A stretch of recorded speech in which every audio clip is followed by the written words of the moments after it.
आता पाहूया टॉप 9 मोठ्या बातम्या। बीडमधील हत्या प्रकरणामध्ये वाल्मिक कराडानंतर फरार आरोपी सुदर्शन घुले सीआयडीच्या रडारवर। केसमध्ये घुलेच्या टाकळी गावामध्ये सीआयडीचा तपास, आरोपींच्या नातेवाईकांची कसून चौकशी सुरू।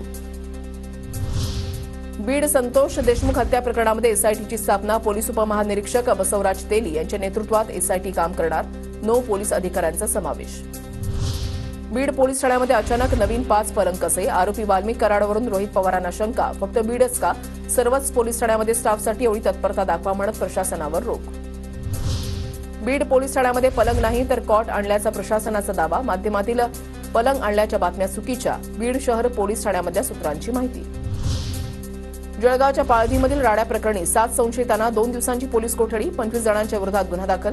गुलाबराव पाटलांच्या पत्नीच्या वाहनाचा धक्का लागल्यानं झाला होता वाद।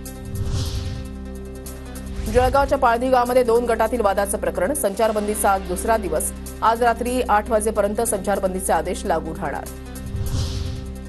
गडचिरोलीमधील 11 नक्षलवाद्यांचं मुख्यमंत्र्यांसमोर आत्मसमर्पण, 8 महिला आणि 3 पुरुषांचा समावेश। आत्मसमर्पण करणाऱ्यांना पुनर्वसनासाठी लाखोंची रक्कम, 38 वर्ष नक्षली कारवायांमध्ये होता सहभाग। दुहेरी हत्याकांडानं नागपूर हादरलं, इंजिनियर मुलानं आईवडिलांना संपवल्याची धक्कादायक घटना। 6 वर्षांपासून इंजिनिअरिंग करत होता, मात्र विषय बॅक राहत असल्यामुळे दुसरे काहीतरी करण्याचा दिला होता सल्ला, मनामध्ये राग धरून हत्या केली, 4-5 दिवस घरातच ठेवले मृतदेह। कल्याण अल्पवयीन मुलीवरील अत्याचार आणि हत्या प्रकरण, आरोपी विशाल गवळीला घेऊन पोलिसांचा शेगावात पंचनामा, हत्येनंतर आरोपी कुठे राहिला, कुणी मदत केली, त्या घटनास्थळाचा आढावा घेतला।